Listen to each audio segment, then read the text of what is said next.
You're listening to WCAT Radio, your home for authentic Catholic programming.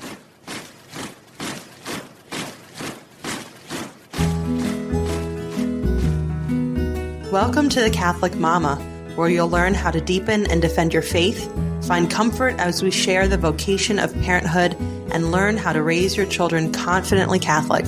I'm your host, Christine Mooney-Flynn. Let's get started.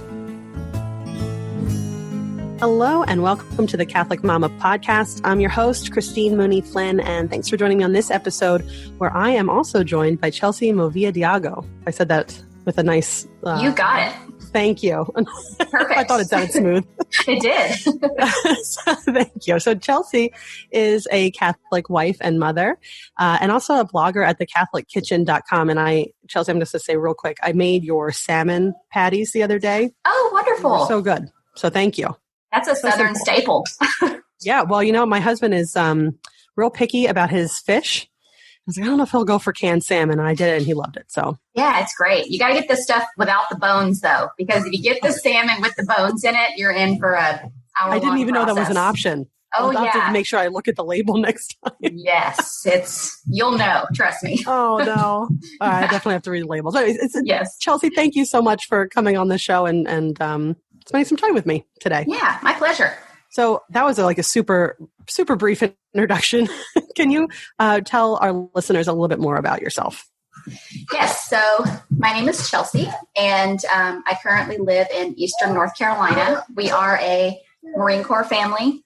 We've been here since last June, and before that we were in Virginia and then San Diego before that. So we kind of been all over the place. A true military family. Exactly. So I am actually a Marine Corps veteran myself. I served 5 years of active duty service from 2007 to 2012, and I got out and my husband stayed in. That's actually how we met. We met in 29 Palms, California at our military school. MOS school is what it's called. And we were young, and then we got married when he was 20 and I was 22. And after I got out of the Marine Corps, I started going to college, and we started having babies. And now we have 3 girls and a little boy, William. We call him Will around the house. But he has Down syndrome, and he is just the sweetest thing in the whole wide world. We love him to death. His little photos that you put up are really cute. Oh my gosh, he is. I mean, I'm serious when I say this. He's got an extra 21st chromosome, and we all say that it is made purely of sugar. He is the sweetest kid, unless you're trying to wipe his nose. That's really his only caveat. Yeah, he's absolutely wonderful. Real quick, I know we talked before I hit record, and we were talking about where you're from and all the moving. And I was like, I was there. I moved there. I lived there. My aunt, when we first moved to California all those years ago, we stayed with my aunt who was in 29 Palms. Oh yeah, it's the armpit of the United States. That's what I call it. So some people absolutely love it. I'm very thankful for it because I met my husband there, but it is not anywhere I would ever want to live again. So nothing's changed in 30 years because as far as I recall, there's just nothing. Outside of base, I don't think so. I know the base has tried to make improvements for military families, but I cannot speak for any of it because I haven't been there since 2008. And you'll never go back. And not if I don't have to. Yeah. So how old is William now? He is 18 months. Actually, 19 months as of yesterday. Oh, that's fine. Yeah, I look at my calendar. I knew he was a little past 18 months. Here we are. Did you know, I should say, were you Catholic your whole life? No. So I was actually very, very Southern Protestant. I don't even have a denomination that I was for a long period of time. In that area where I'm from, everybody goes to their own church. It may be Baptist, Methodist, Presbyterian, Lutheran. There's a church on every street corner, and you just kind of go wherever. Your family may go to a Baptist church, but your uncle may go to the Methodist church, and so you might go to church with them on Sunday. So then would you have, if you had gone to the Baptist church, would you have said that you're Baptist, or would you have just said Christian? I would have said Christian. Okay. But my family I was Methodist for a little while. My family attended a Methodist church for a couple of years, so I was that. And then we attended my grandmother's church for a little while, and she was Presbyterian. And I say a little while, like 9 months, maybe a year. So I can say I was probably a little bit of all of them for a while. And then I ended up just not going at all once I had the choice, because I was just honestly a little tired of it. And then we had a really beautiful Catholic church in my hometown that none of us ever went to because, we were told to stay away from it, or that's not what we do. But it was the Church of the Immaculate Conception in Tyler, Texas. And it is just absolutely beautiful. I still have not been inside of it. Oh, no kidding. I'm going to one day, but it's gorgeous from the outside. It's just one of those churches that you look at and you're like, I want to go in there. But I was just really curious. Yeah. I was going to say, I feel like I've heard a lot of good things about the Catholic culture in Tyler. Yes. Yeah. The priest there actually spoke up publicly about something not too long ago. I'll have to look it up, but he was kind of like in the news or something, but he made, he really validated his stance on something very important. And that impressed me quite a bit. I do remember that. Was it same-sex marriage? It might have been. It might have been. Yeah. Okay. That's probably where I'm coming up with the Tyler thing. Okay. Yep. Maybe. All right. Sorry. Go ahead. But yeah. And then, I moved high schools. My parents are divorced. I moved high schools, and that's when I really stopped going to church completely. And, got into a little bit of drinking and partying and hanging out with people who did that kind of thing. And, we were teenagers, and that's just what we did. But my friend went to a Catholic church there, St. Thomas Aquinas. And her dad had this rule that if you stayed the night at their house on Saturday night, you had to go to church with them on Sunday morning. And I was secretly very excited that I was going to get to go to a Catholic church. I was like, yes, I'll stay the night with you. This is awesome. And so I went to Mass for the first time the next morning, and it blew my mind how different it was and how short it was. Because, you go to a Protestant service, like at a Southern Baptist church, you're going to be there for a hot minute. It's pretty lengthy. Yeah. But I loved Mass. I loved it from the get-go. That's awesome. Yes. I didn't understand it, but I loved it. I was going to say, I was like, even though you didn't understand what was going on, I used to go with my best friend growing up. Her mom would always take them to church to Mass on Sundays, and I would go, and I just felt like I was asked to stand, sit, and kneel so much, and I didn't know what the bells were for, and I just kind of giggled my way through it and tried to pass the time. I didn't realize, again, how short it was. Yeah, right. I got asked to go to an evangelical service, and they had awesome childcare. So I was happy to drop our kids off, and you need it because it was 2 hours. Yes. And you're a convert, right? Yes. That's right. Okay. Got it. Yeah, but I wasn't used to, I grew up, like I had mentioned, I grew up in the South. And so I would go, it's odd because you wouldn't think of Catholics in the South, but that's mostly, if I went to a church at all, it would have been my friend's church on Sunday morning after I spent the night on a Saturday going to. But then anybody else, it most likely was evangelical or Baptist. Right. And, but I would only go, I would never go to a service. I would just go to, carnivals or little church events. Right. I was completely unprepared for when we were going through our conversion process. A friend of ours who is evangelical invited us to her service just to make sure that we knew what we were into by becoming Catholic. And we had already decided, we're like, it's nice of her to offer. We'll just go, she's our friend. And people were drinking coffee in there, and they had this really awesome coffee bar. Man, I should have gotten some before we came in because I didn't realize we'd be sitting there for watching a PowerPoint presentation for that long. I just was not prepared. I had to go to the bathroom. I just didn't know. I know it's long. It's very long. Yeah, but the Mass packs in a lot of stuff and a lot of beauty. 45 minutes to an hour. It's pretty awesome. It's wonderful, and it's incredibly respectful.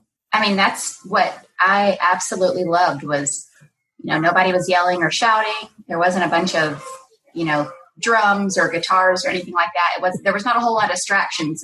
You were there. Everybody was working together, saying their responses, kneeling, and it was beautiful to me. And it still is. I still go into Mass excited each time. And when I'm not having to wrestle my children to stop fighting over, the Bible or the hymnal that's in there, I still love it so much. How long after that experience did you keep going to Mass even secretly or anything? So because I was a minor, I was with my stepdad and my mom. They did not go to church. So I did not go to church. I would only go if I stayed the night with a friend. And that's actually, I'd say around 16 or 17 is when I really stopped going to any kind of church regularly. And that probably went on until after I got married. And then, my husband and I were looking for a church, and we went to a couple different churches. He grew up Catholic. I call him genetically Catholic because in Colombia, everybody's pretty much Catholic. So we tried an Episcopal church. We tried just a non-denominational church. And then we started going to Mission San Luis Rey, which was the big, beautiful mission in Oceanside. And we loved it. And then I started the conversion process shortly after. So that's look actually, back since. Yeah, I have not looked back. I converted August 16th of 2014. And nice. It's been I got it done. I was happy. All my kids got baptized. Did you get them all? How many? So did you have 2 or 3 kids at that point? I had 2 at that point. Oh, okay. We baptized. We got ours all dunked at the same time. And when we had to take the baptism class. And we thought that we had triplets. Like, no, we're just a little late to the game. Exactly. My oldest was 5 when she got baptized. We had a 5-year-old and then a 3-year-old. And then my 3rd child was just born a couple months before that. So she actually got baptized. So we had 3 at a time. We had 3. Getting them all dunked at the same time. That's we good. Sure did. So this whole time, were you pro-life throughout all of this? Or is that something you came into? I would say that I was pro-life because I was told to be pro-life. That whole time I was attending, all those different churches in my youth. And then as I became a teenager and I hung out with different people from different walks of life, I wasn't going to church, was, really just trying to figure stuff out on my own. I can say I was more like, that's your decision. I don't really understand it, but I'm too embarrassed to say what I really think, or, I don't want to hurt anybody's feelings. But then after I got married and I, started wanting to have children, it really, really, really changed the way I thought about a lot of things, which I feel like a lot of mothers go through. Yeah. But yeah, I'm staunchly pro-life. The more research I do, I have a bachelor's degree in public health. I've studied all kinds of stuff, statistics, where to find research, how to properly cite things. And I really like to do my research, and I have, and there's no reason, I don't think, I think we have such good medicine now that a woman's life is not going to be in danger if she chooses to keep her child medically. Right. You know what I mean? So I feel like science is so advanced now that, why are women feeling like they have to make that decision when they can definitely be taken care of? And the same goes for their babies. If you feel like your baby is not going to make it, but you can still carry your child, then carry your child. Give your child that time inside of you and welcome them into the world whenever they're ready to come, and give them that love, even though it may be brief. Just give it to them because you're their mama and that's what they deserve. It's a nice way of putting it. Absolutely. Yeah. And even still, just we don't kill one person to save the life of another. So even I agree. Right. It's not something you purposefully do. I've heard it akin to, you have 2 people drowning, but you can only save one. You save the one, but you don't shoot the other one in the head in the meantime. Exactly. Right. You do the best you can for everybody involved. Yes. And I know people personally that I'm very close to who have unfortunately had to feel like in their life they had to make that decision, and it's difficult. All I can do is pray for them and be there for them and not pass judgment. But at the same time, I feel bad that they did have to make that decision. Right. There's just so much more out there. When I'm just going to jump ahead to Will's diagnosis here. So prenatally, I had a genetic screening come back when I was 17 weeks pregnant, actually this month. So this month in 2018, I had my my second trimester screening come back, just the blood draw. And it said that I had a 1 in 90 chance of having a child with trisomy 21. So that was a flag. Mm-hmm. So then I moved forward with a different blood test called a cell-free DNA test. And that one came back positive again. So then I went and saw a maternal fetal specialist and had an amniocentesis done, which is not a fun procedure. I can tell you that. Don't recommend it, but if you need it done, it's there. And that one came back positive. And I'll never forget the doctor. I had on I can't remember what necklace it was. I had on a saint necklace. I can't remember which one, but he saw it. And he said, "Oh, are you Catholic?" And I said, "Yes, I am." He was like, "Oh, so you're going to keep this baby if it comes back positive?" And I was like, "Yes, absolutely." And he said, "Oh, okay, yeah, I'm Catholic too. I just, wanted to share that sentiment." And I was like, "Oh, cool. I have a pro-life doctor. This is great." Well, then he, as he's cleaning me up from the amniocentesis, he goes on to say that a woman came in a few days before me who was further along than me, like closer to 26 weeks, who had a positive trisomy 21 result and chose to end the pregnancy. And he was like, "I just want you to know that that's your option." And I'm just like, not really pro-life, are we? Dude, that is totally not the direction I thought this conversation was going to go. But it made me sick to my stomach. I mean, I thought about that poor baby and that mom who I don't know. It just made me feel very sick to my stomach. And I went home and I cried a lot. I actually cried the whole way home. It made me so sad that that's what she felt like she had to do. And for that sweet baby who I look at Will and I'm like, I just can't imagine why somebody would not want someone like him. Coming from a perspective of not being religious for a very long time, and I got pregnant when I was 17 and had an abortion then. Oh, wow. Which I have completely come to regret. And, I didn't have to confess it because I was baptized after the fact, when I was 32 or right. 30. But it had weighed on me so heavily that I turned right around because I knew I didn't feel healed from it. And of course. I got baptized and then walked right back into the confessional. Of course. But back then I was so confused and had no real understanding that it was a child, that is a real human being.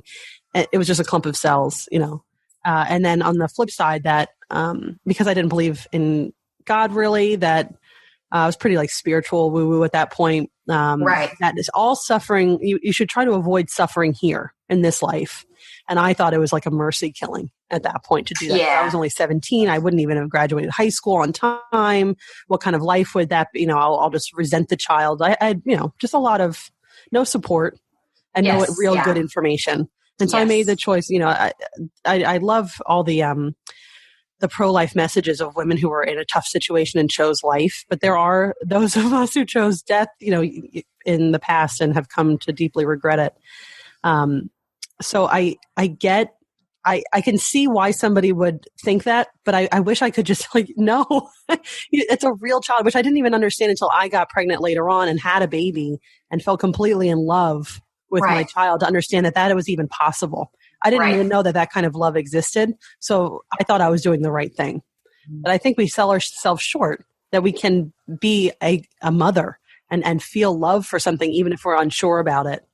And even if that child is not the picture of what we would imagine our child to be, say, before we find out something, a diagnosis or something, that love knows no bounds, truly.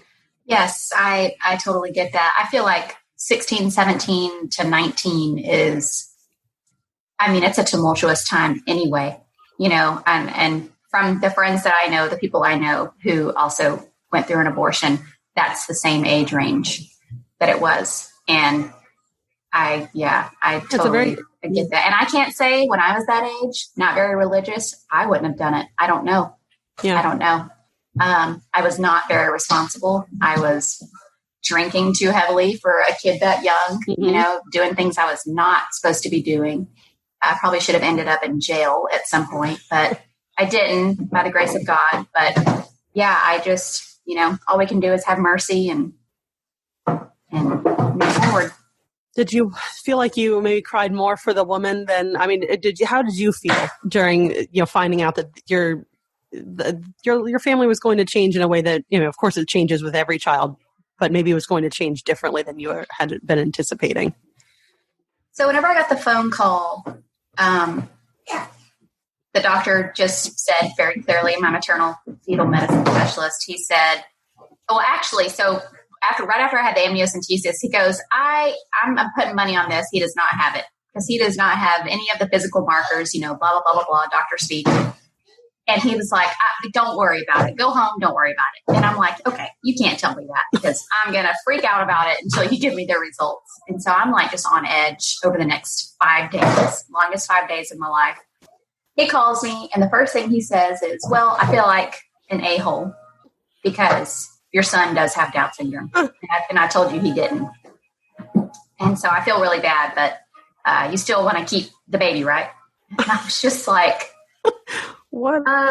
Yeah, I do.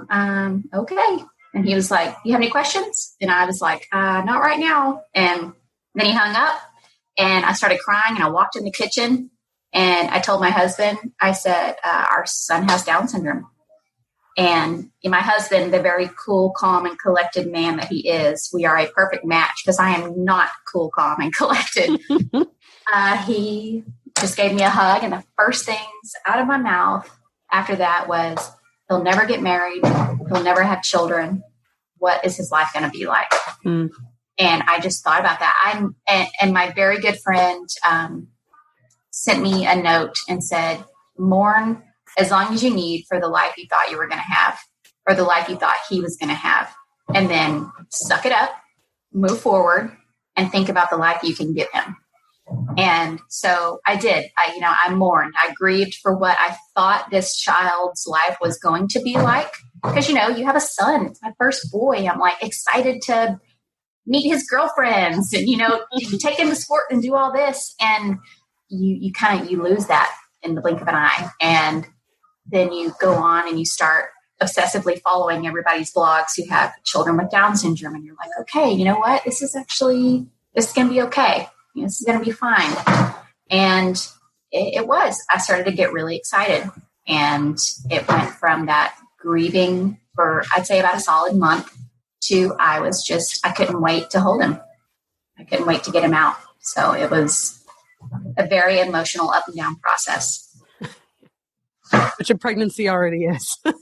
Right, exactly. And we were in the middle of a PCS, which if you don't know military speak, that means you're moving. You got orders. So we found that out in March. In May, we moved from California to Virginia.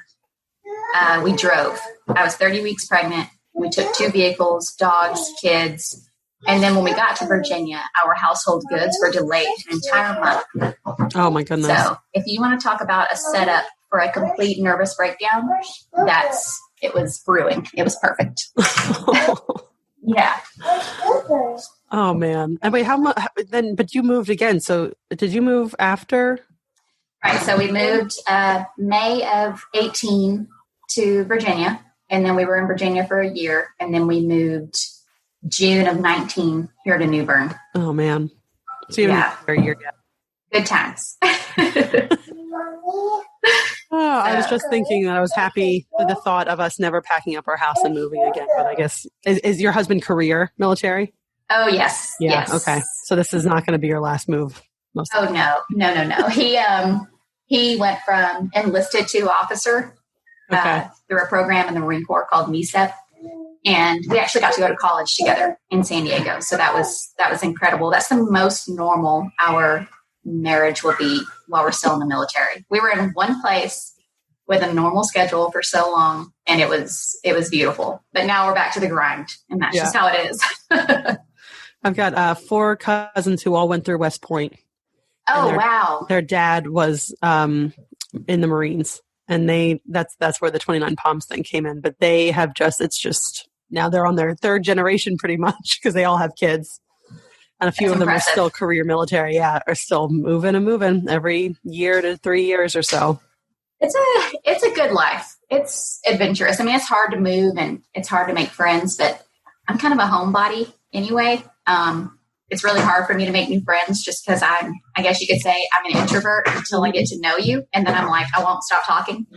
But I am one of those people. I work from home. I'm home all the time. I love being home with my kids. I would never leave the house if I didn't have to. That's just how I am. So wherever we move, I'm like, okay, this is my home. I'm going to be in here all the time. That sounds like me. I can get on board with that. My husband my husband owns his own business and works at home and hates being home. Like, what? Oh, no. Why don't you go get an office job? What are you doing? Yeah, that's for me. I'll stay home. Go get him a storage shed and stick it out in the back and make that his office. I've thought of actually, you know what? When we moved in, we have a nice shed. Mm-hmm. It needs a new roof, and we have no idea how to fix any of this stuff, but our friend does. So he might just be enlisted for this. But it has electricity going to it.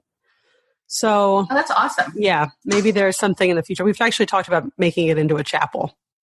But if it's nice, he can go there and get out of the house. The long commute from the back door to the shed. We'll see. Hey, it might work. You never know. So what about, so you got 18 months now or 19 months with your very sweet little boy. What, in actuality, becoming a mother after birth to a baby with Down syndrome, was that different than caretaking that you were used to?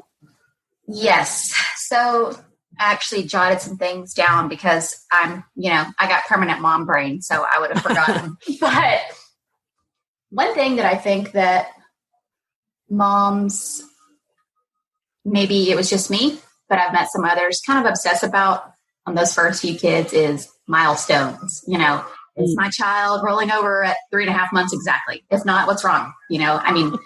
These things that moms obsess over. I was that way with my first child, and even a little bit with my second. Perfect nutrition. She, not too much screen time. All this stuff. And I think the more kids you have, the more relaxed you are about a lot of that stuff because you learn they're going to do things on their own time. But with a kid with Down syndrome, they really do things on their own schedule. After I gave birth, I was induced at Walter Reed because we needed an ICU just in case he came out and had problems. Mm-hmm. But I was induced there. He stopped growing at 39 weeks. And I had this doctor come in who I basically made herself a specialist in Down syndrome kids.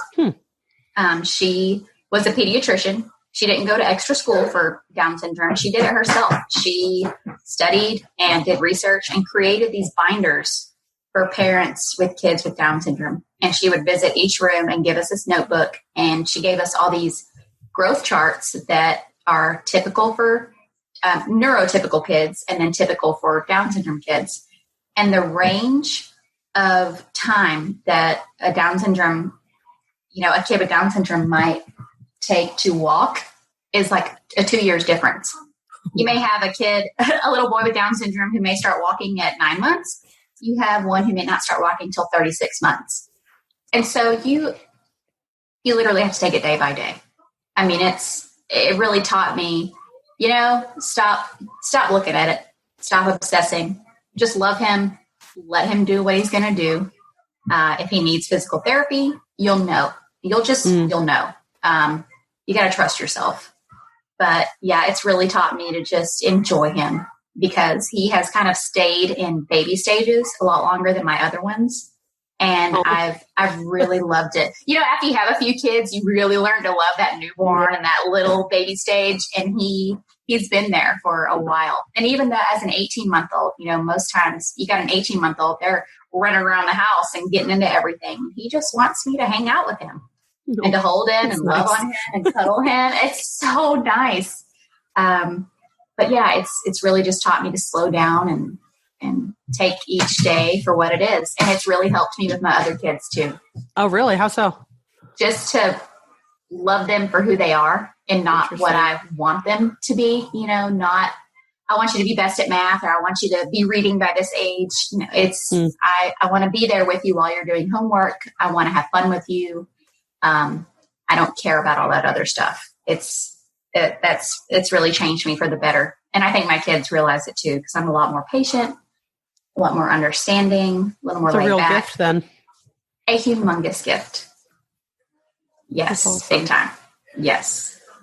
if you were going to, besides, letting things happen and learn to trust yourself, is there any other advice that you would give to moms if they have found out that their baby has Down syndrome? I would say medically, let the doctors handle things. Don't try to cure things yourself with essential oils, stuff like that. I know there's a whole community for that, and I get it, but kids with Down syndrome have their own complex medical needs, and let the doctors refer you to specialists. Go see them. Pay attention to what they're saying. And ultimately, your child. But also to just take it day by day. Don't worry, because God is in control, as we all know. But when you're put in that kind of a situation, you need to be reminded that there's nothing you can do about it at this point. Just love yourself, love your baby, and just take it day by day. Don't go to Dr. Google. Exactly. Oh my gosh. Stay off Google. Please stay off Google. You will find yourself in a rabbit hole of doom. Seriously. I realized that when I was pregnant with my first, I made the mistake of going late one night. I woke up with some fear, and I started searching around. It's like, oh my gosh, well, I'm, hormone fueled pregnant lady. And there are and now I'm reading about a bunch of other hormone fueled pregnant ladies in the middle of the night expressing their fears and their advice. Like, this is a bad place for me to be. Don't do it. Yes. And even now with older kids, you see some recommendations on a lot of those blogs, and you're just like, no, don't. Go see your doctor. Go, see a specialist. But it's a tough world to be a mom. I feel like moms are exploited more than any other group of people. Because there's a gadget for everything now. There's a home remedy for everything now. So it's... Yeah, that makes sense. I mean, rather than encouraging... we do have a mother's instinct, but rather than encouraging that, it's a lot of fear-mongering and... Yes, exactly. Buy something else to fix something that you didn't even know was wrong. Or Exactly. Yeah. It's hard to be a mom. each child with Down syndrome has their own medical needs. Will, in utero, he had a fetal echo, which is they took a bunch of pictures of his heart to see if he was going to have a heart defect, which in the fetal echo, he did not. But after he was born, they saw a big old hole in his heart. He has it's called a VSD, a ventricular septal defect, and it's a hole between his ventricles. And where it's located, it's actually in it's not in the muscle. It's actually in like this really dense tissue there. So it'll never heal on its own. Oh. So, he may have to have surgery one day. He may not, but it's not. He's yelling at me now. Do you hear him? He may have to have surgery one day, but it's not affecting him at all. So he goes and gets a repeat echo every couple of months, and that's it as far as his medical needs. But to moms who are going to have a child with Down syndrome, you'll know everything medically that your child needs within the first year of their life. Trust me. You will see so many doctors have lots of blood drawn, lots of pictures taken, lots of tests. You'll know. And then you'll take it from there. So just buckle up. Have you found your faith life improved through all of this? Immensely, yes. It's really taught me that I need to chill out on trying to control everything, because I can't. You hear him? You're talking to me. He has really discovered his voice lately, and he's learned to babble a little bit. So he's got 3 big sisters, so all they do is talk, And girls wake up and start talking from the minute their eyes open. So he's taking after them, which is adorable. But I have really, really gotten more into reminding myself that God is in control. I wanted a boy, I got a boy, but I got a boy who has Down syndrome, and it's like, okay, well, I got what I want, but God reminded me, well, it's not always about you. This is my plan. This is what's happening. But yeah, we take him to church and people just fall in love with him. priests love him. It's just everybody wants to give him hugs, and he loves to give big open mouth kisses to everybody. And I'm like, Will, you gotta chill out. We're all gonna get coronavirus or something because you're wanting to smooch everybody. But he's been a huge gift in my faith life, and it's also really had me. I want to reach out to moms who have received that prenatal diagnosis, who may be wanting to end their pregnancy or who are really upset about it, and just reassure them, like, look at him. He is incredible. Like, I will drive to meet you. We can talk. We can have coffee. I've had a lot of people reach out to me on my Instagram page, after I told my diagnosis story, I think it was a year or two ago, who just said, hey, I just found out too. This is my first pregnancy. Please, I feel bad. Please, do you have any words of advice? And I've tried to talk to as many people as I can, because it is scary. Sure. It is. I mean, pregnancy already is, and then there's another unknown on top of right. it. And something that I have only told a few people this, because it sounds very untrue, but it's not.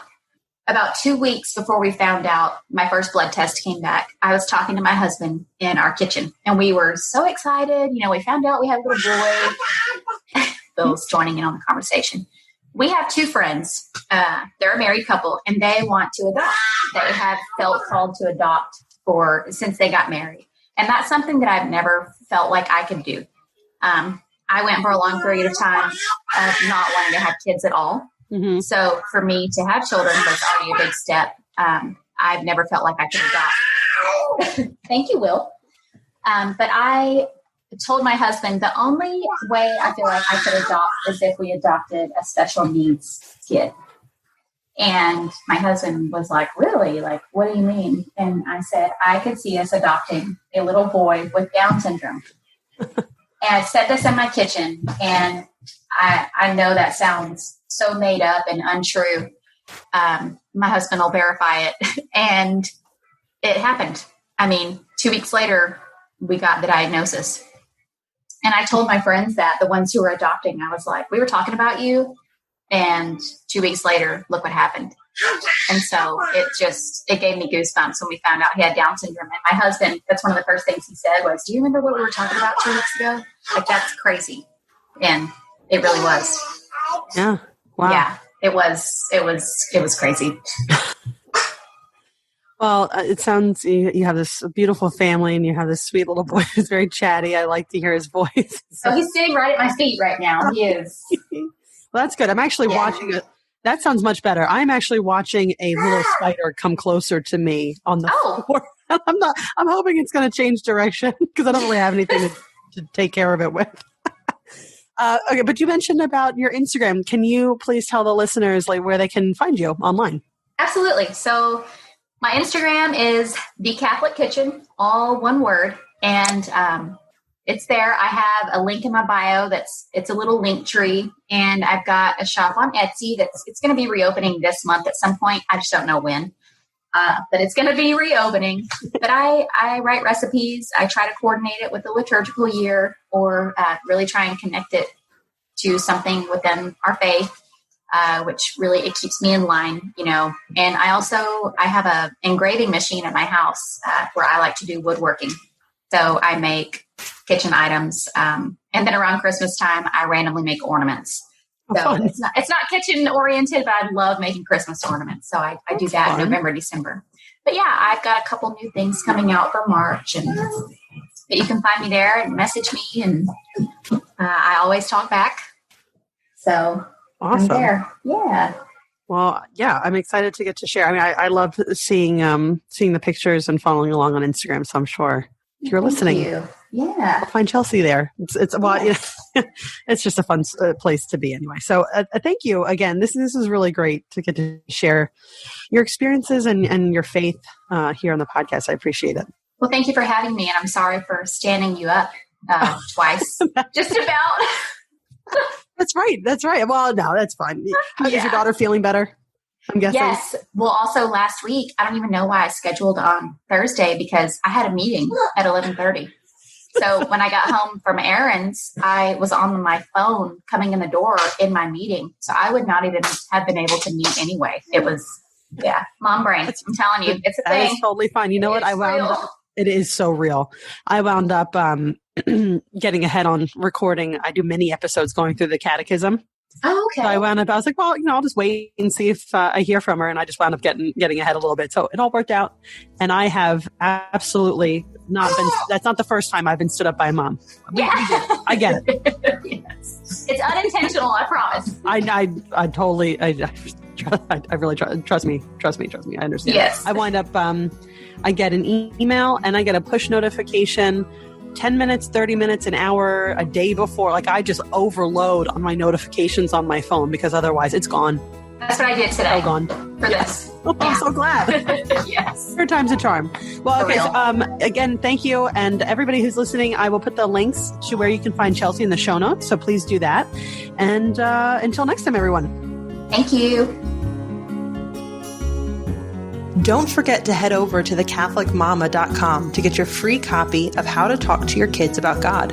This handy little ebook will teach you how to broach the topic of God with your children or how to respond to your kids when they want to talk about God, as well as give you answers to 7 of the trickiest questions about the faith that Christian parents face. You'll love the easy to understand grown-up answers, the pared down but not talked down answers you can share with your kids, plus recommended resources if you'd like to deepen your understanding of the topic. Get yours free at thecatholicmama.com.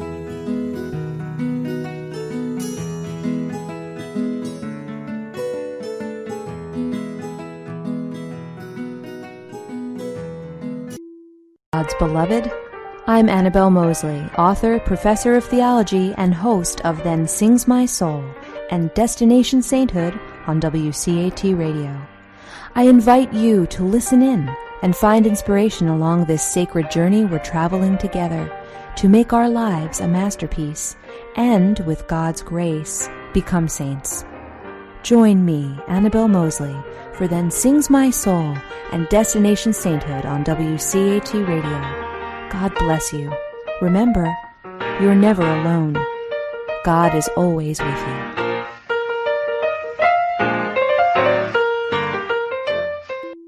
For listening to a production of WCAT Radio. Please join us in our mission of evangelization. And don't forget, love lifts up where knowledge takes flight.